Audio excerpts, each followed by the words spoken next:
பன்ருட்டி. உழைப்பின் மனம் வீசும் முந்திரியும் பலாப்பழமும். தமிழகத்தின் வரைபடத்தில் ஒரு சாதாரண நகரமாக தெரிந்தாலும் அதன் மண்ணுக்குள் 1000 கதைகளை புதைத்து வைத்திருக்கும் ஒரு ஊர் இருக்கிறது. அந்த ஊர்தான் பன்ருட்டி. இந்த மண்ணில் காலடி எடுத்து வைக்கும் ஒவ்வொருவரையும் முதலில் வரவேற்பது முந்திரியின் மனம்.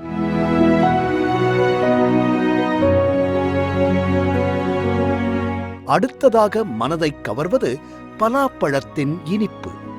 ஆனால் இந்த இரண்டின் பின்னாலும் இருக்கும் உண்மையான கதை மக்களின் உழைப்பு.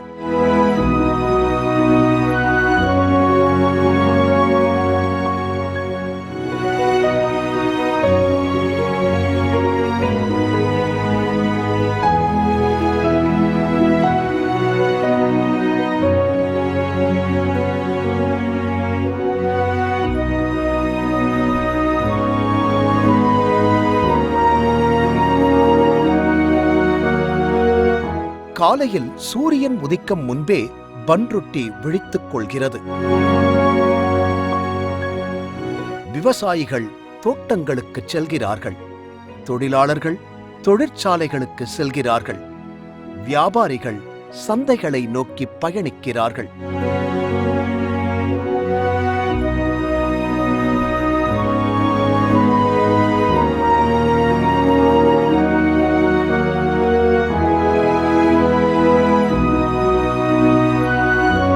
இந்த ஊரின் பொருளாதாரத்தை பல ஆண்டுகளாக தாங்கி நிற்பது முந்திரி தொழில்.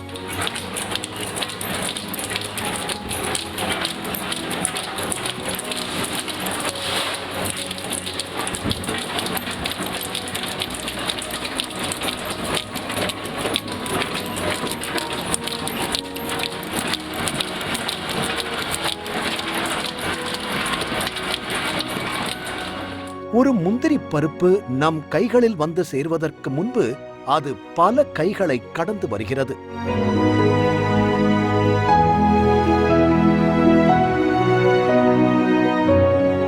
மரத்திலிருந்து விழும் விதை முதல் ஏற்றுமதிக்கு தயாராகும் தரமான முந்திரி வரை ஒவ்வொரு நிலையிலும் மனித உழைப்பு இருக்கிறது.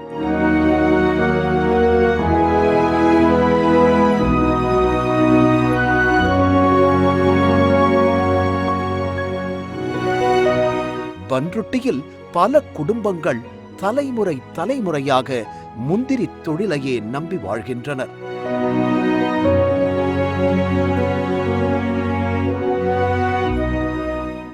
என் பேர் மணிமேகலை. நாங்கள் இந்த தொழில் 20 வருஷமாக செய்கிறோம். ஃபஸ்ட்டு கை மிஷினில் உடச்சின்னு நாங்கள் கை மிஷினில். இப்போ தோல் உடச்சி போடுறதுனால நாங்கள் இப்போ கையால் தோல் பொறுக்கிறோம். பன்ருட்டி பக்கம் பன்ருட்டியில் இந்த முந்திரி கொட்டை வியாபாரம் தான் எங்களுக்கு மெயின். இதான் எங்களுக்கு தொழில். எங்களுக்கு இந்த தொழில் மூலமாக உங்களுக்கு எவ்வளோ வருமானம் கிடைக்குது? ஒரு நாளைக்கு 500 ரூபாய்க்கு தாராளமாக பொறுப்போம் நாங்கள். இது க்ளவுஸ் போட்டிருக்கீங்களா? ஏன் க்ளவுஸ்லாம் போடுறாங்க? க்ளவுஸ் போட்டாக்கா கையில் பால் பிடிக்காத இருக்கும். பால் பிடிக்காமல் இருக்கும். ஆமாம், இல்லைன்னா பால் அடையாடையாக பிடிச்சிக்கும். அதனால் நாங்கள் கையில் க்ளவுஸ் போட்டுப்போம். பாட்டி செய்த வேலையை இன்று பேத்தி செய்கிறாள். தந்தை செய்த வேலையை மகன் தொடர்கிறான்.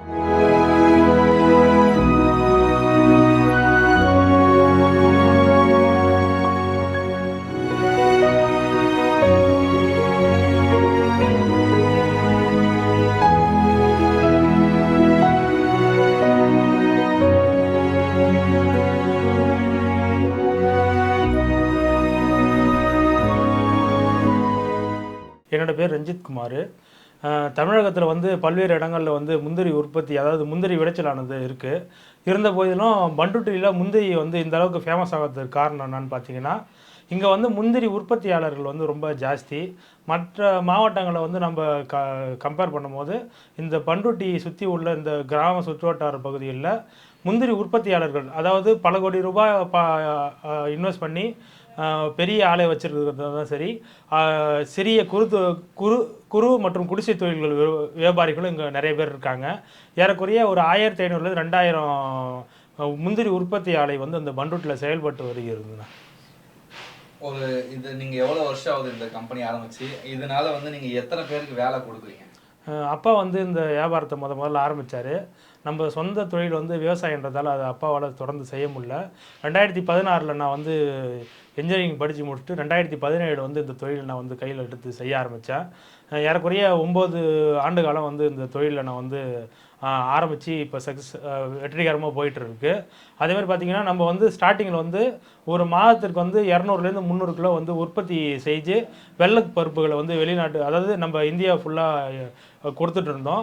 இன்னைய தேதியில் ஒரு மாதத்திற்கு வந்து குறைஞ்சபட்சம் நம்ம வந்து 7 8 டன்னு வந்து குறைஞ்சபட்சம் நல்ல சீசன் பீக்கில், அதாவது தீபாவளி போன்ற சீசன் பீக்கில் வந்து பார்த்திங்கன்னா அதிகபட்சம் 12 டன்னு வரைக்கும் வெள்ளை முந்திரி பருப்பு மட்டும் நம்ம உற்பத்தி செய்து விற்பனை செய்து கொண்டு இருக்கிறோம்.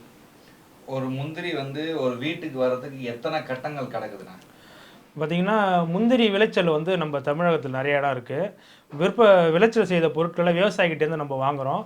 வாங்கின பொருட்களை பார்த்திங்கன்னா 4 3 நாட்கள் வந்து அந்த பொருளை நல்லா சூரிய வெளிச்சத்தில் வந்து பதப்படுத்துகிறோம்.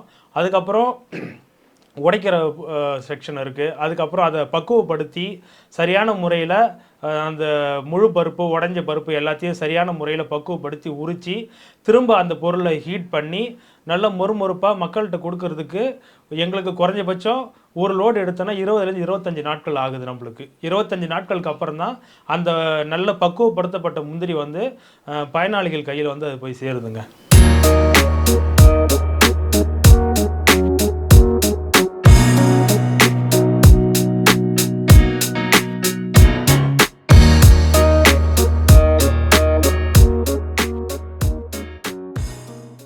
முந்திரி ஓடுகளை உடைப்பது ஒரு கலை.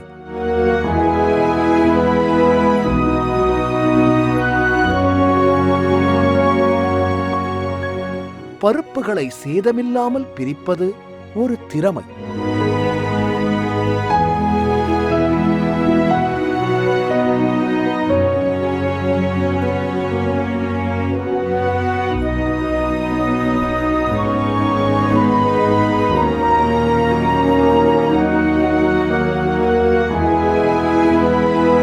தரம் பிரிப்பது ஒரு அனுபவம்.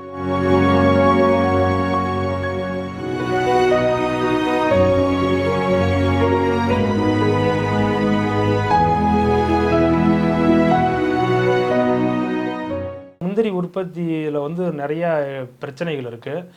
அடித்தட்டு மக்கள் தான் இது அதிக தொழிலாளர்கள் வந்து அடித்தட்டு மக்களாக தான் இங்கே இருக்கவங்க அதிகமாக பண்ணுறாங்க. எல்லாரையும் சேர்த்து தான் நான் சொல்கிறேன். அவங்களுடைய கடின உழைப்பால் தான் இவ்வளோ பெரிய விலை உயர்ந்த முந்திரி பொருளானது வருது நம்மக்கிட்ட. உண்மையாலுமே அந்த முந்திரி ப்ராசஸில் வந்து நிறைய மக்களுக்கு அந்த சரியான ஸ்கின் அலர்ஜிலாம் ஏற்படுது அந்த பால் பட்டு. இருந்த போதிலும் இங்கே இருக்கிற மக்களுக்கு அதை எப்படி கையாளணுன்ற பக்குவம் இருக்கிறதால அதை சரியான முறையில் கையாண்டு மக்களுக்கு வந்து நம்ம நல்ல விலை உயர்ந்த முந்திரி பொருளை நல்ல தரமாகவும் பக்குவமான முந்திரியும் நம்ம இங்கே மார்க்கெட்டுக்கு கொடுத்துட்ருக்கோம். இந்த வேலைக்கு வந்து பொறுமை அவசியமா இல்லை அனுபவம் தேவை? கண்டிப்பாக அனுபவம் தான் முக்கியம். பொறுமை வந்து எல்லா தொழிலுக்கும் தேவையானது. ஆனால் அனுபவம் வந்து நிச்சயமாக தேவை. எந்த பொருளை எடுத்தால் எப்படி அவுட்டன் வரும், எதில் எவ்வளோ லாபம் கிடைக்கும், சரியான அனுபவம் இல்லாத நான் 2017-18 காலகட்டத்தில் நிறைய இடத்த நஷ்டம் அடைஞ்சிருக்கேன். அதை எப்படி ப்ராசஸ் பண்ணுறது, ஏன்னா இந்த தொழிலில் 20 ஆண்டுகள் 30 ஆண்டுகள் அனுபவம் உள்ள பெரிய பெரிய கம்பெனிகள்லாம் இன்றைக்கி சின்ன இடத்துலேருந்து தான் மேலே போயிருக்காங்க. அனுபவம் வந்து இந்த தொழிலுக்கு ரொம்ப முக்கியம். அனுபவத்தின் மூலமாக இந்த தொழிலில் ஒரு நல்ல நிலைமையை அடையலாம். நம்ம முந்திரியை எப்படி நான் தரம் பிரிக்கிறாங்க? முந்திரி கலரு, சைஸு, இது ரெண்டை வச்சு தான் நம்ம தரம் பிரிக்கலாம். அதாவது டைமண்ட் கற்காண்ட அளவு இருக்கிற முந்திரி சைஸும் இருக்குது, ரொம்ப ஜம்போ சைஸ் இருக்கிற முந்திரி இருக்குது, 2ஆக பிளவுப்பட்ட முந்திரி இருக்குது, 4ஆக பிளவுப்பட்ட முந்திரி இருக்குது. இரண்டுமே வந்து பார்த்திங்கன்னா அதோடைய கலரு அதோடைய சைஸுக்கு ஏற்ற மாதிரி தான் நம்ம இந்த விலையை நிர்ணயிக்கிறோம். முந்திரி வந்து பார்த்திங்கன்னா சமையல் பயன்பாட்டுக்கு இருக்கிறது சின்ன சைஸ் பொடி சைஸ் முந்திரியை நம்ம அதிகமாக பயன்படுத்துகிறோம். மற்றபடி இந்த சூப்பர் மார்க்கெட்டு, இந்த கல்யாணம், இந்த மாதிரி ஃபங்க்ஷன்களில் முழு பருப்பு, அதே முழு பருப்பில் ரொம்ப விலை உயர்ந்த ஜம்போ சைஸ் பருப்புகளை நம்ம விற்பனை செய்கிறோம். வெளிநாடுகள்லாம் இங்கேருந்து முந்திரி போதானே? கண்டிப்பாக பண்ருட்டியிலேருந்து பார்த்தீங்கன்னா வெளிநாடுகளுக்கு முந்திரி போயிட்டு தான் இருக்குது. ஆனால் கடந்த ஒரு 7-8 ஆண்டு காலமாக எக்ஸ்போர்ட் செய்து குறைஞ்சிருக்கு. இந்தியாவுக்குள்ளே அதுக்கான முந்திரிக்கான தேவை அதிகரிச்சிருக்கு. இப்போ எங்களை மாதிரி நடுத்தர வியாபாரிகளாக நாங்கள் எக்ஸ்போர்ட் பண்ணுறது கிடையாது. இந்தியாவுக்குள்ளேயும் தமிழகத்துக்குள்ளேயும் முந்திரிக்கான தேவை நிறைய இருக்குது. அதை நான் பயன்படுத்தி இங்கே இந்தியாவுக்குள்ளே நல்லபடியாக விற்பனை பண்ணுறோம். பல ஆண்டுகளாக இந்த தொழிலில் ஈடுபட்டுள்ள பெண்கள் தங்கள் கைவினை திறமையால் உலக சந்தையில் பன்ருட்டிக்கு தனி அடையாளம் உருவாக்கி உள்ளனர். ஒரு காலத்தில் சிறிய அளவில் நடைபெற்ற இந்த தொழில் இன்று ஆயிரக்கணக்கான மக்களுக்கு வேலை வாய்ப்பை வழங்கும் பெரிய பொருளாதார இயக்கமாக மாறியுள்ளது.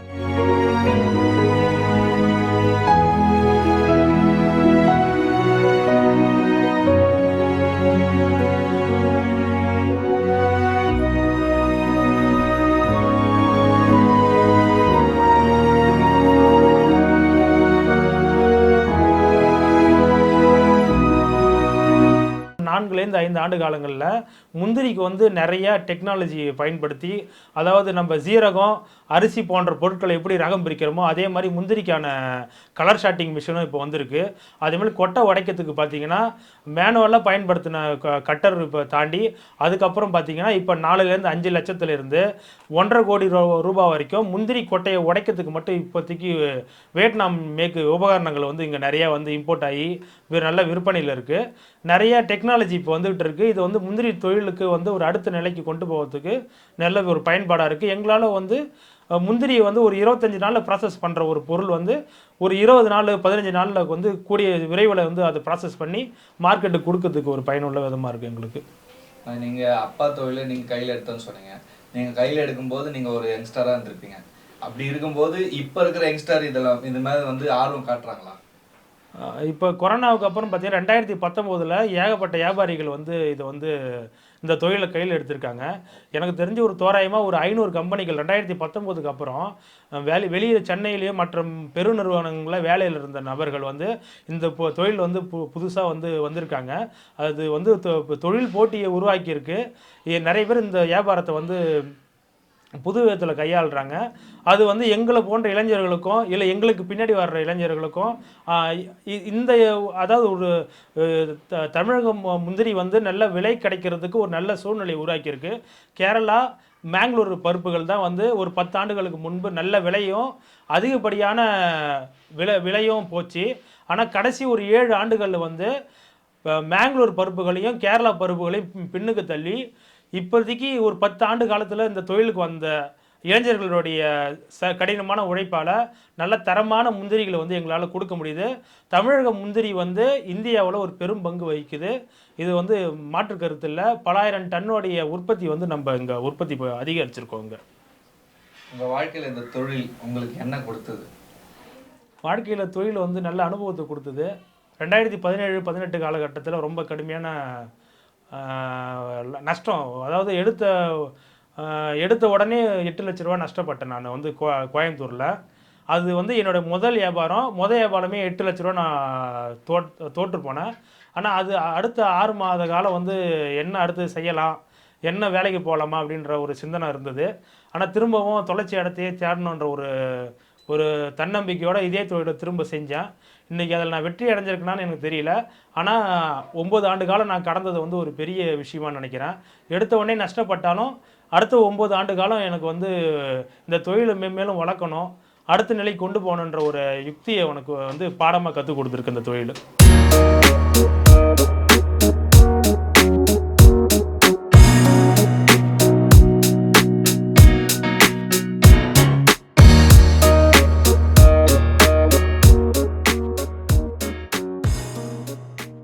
பன்ருட்டியின் பெருமை முந்திரியோடு மட்டும் முடிவதில்லை. இந்த மண்ணின் மற்றொரு அடையாளம் பலாப்பழம்.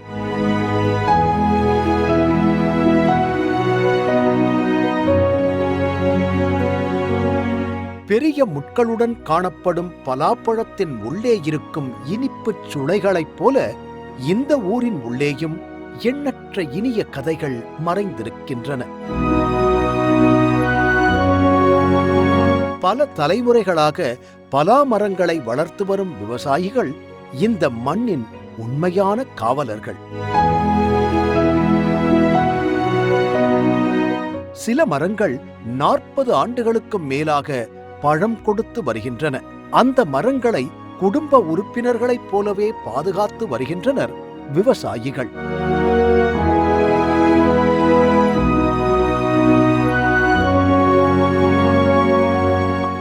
மழை குறைந்தாலும் வெயில் அதிகரித்தாலும் தங்களின் தோட்டங்களை கைவிடாமல் காத்து வந்த உழைப்பின் பலன்தான் இன்று பன்ருட்டி பலாப்பழம்.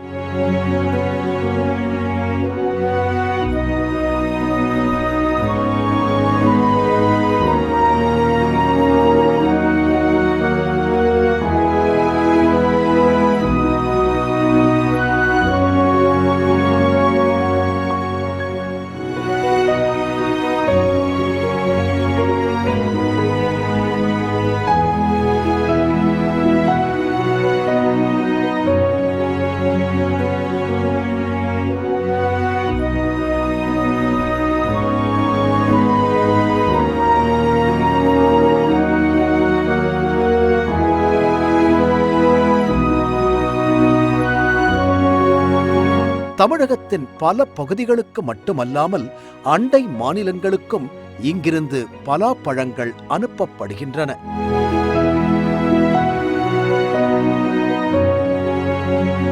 சந்தை நாட்களில் பன்ருட்டி நகரம் ஒரு திருவிழா போல காட்சியளிக்கிறது.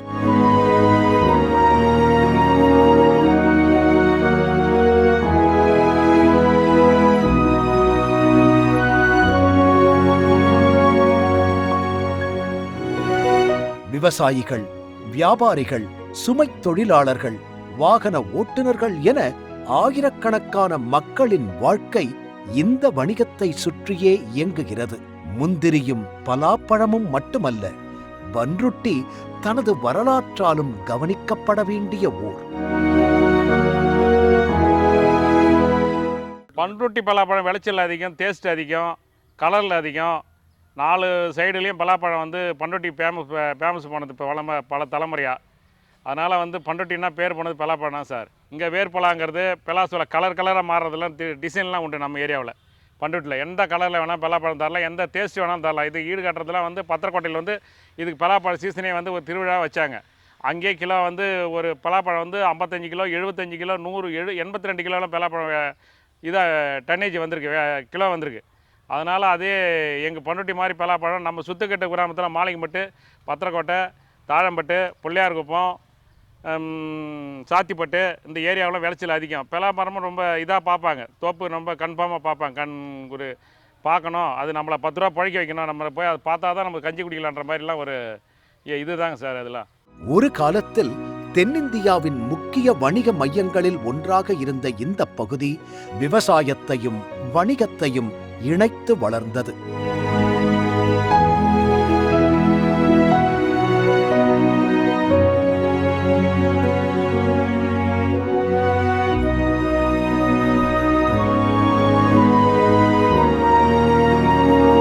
இங்கு வாழும் மக்கள் எந்த சூழ்நிலையிலும் உழைப்பை விடுவதில்லை.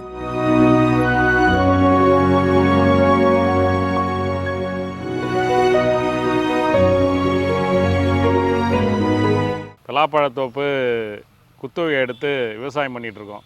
அதனால் எங்களுக்கு வந்து இந்த வருஷத்தினுடைய கூர்மை விவசாயம் சரியில்லை.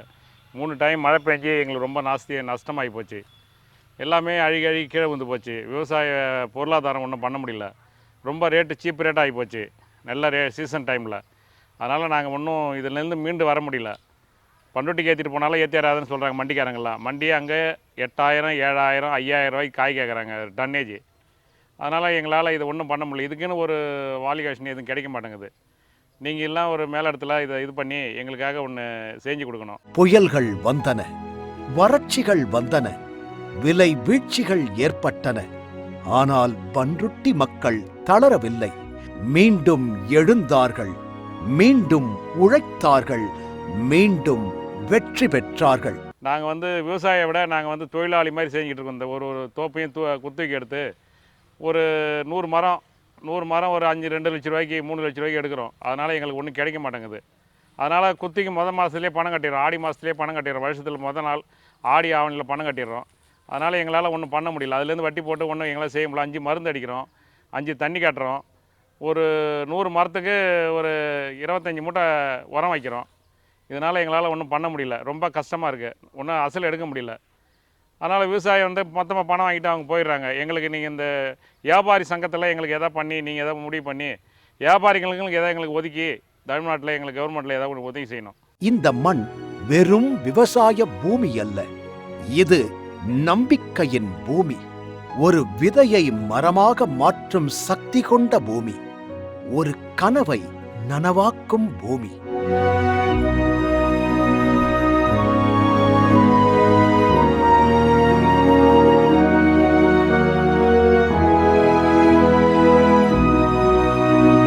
முந்திரியின் ஓடுகளுக்குள் மறைந்திருக்கும் உழைப்பு கதைகளையும், பலாப்பழத்தின் இனிப்புக்குள் மறைந்திருக்கும் வெற்றி கதைகளையும், இந்த மண்ணின் மக்களின் வாழ்க்கையையும், அவர்களின் போராட்டங்களையும், அவர்களின் சாதனைகளையும் உங்களுக்காக பதிவு செய்ய வந்திருக்கிறது நம்ம ஊர் நம்ம கதை. இது வெறும் ஒரு ஊரின் கதை அல்ல, உழைப்பை நம்பி வாழும் தமிழர்களின் கதை.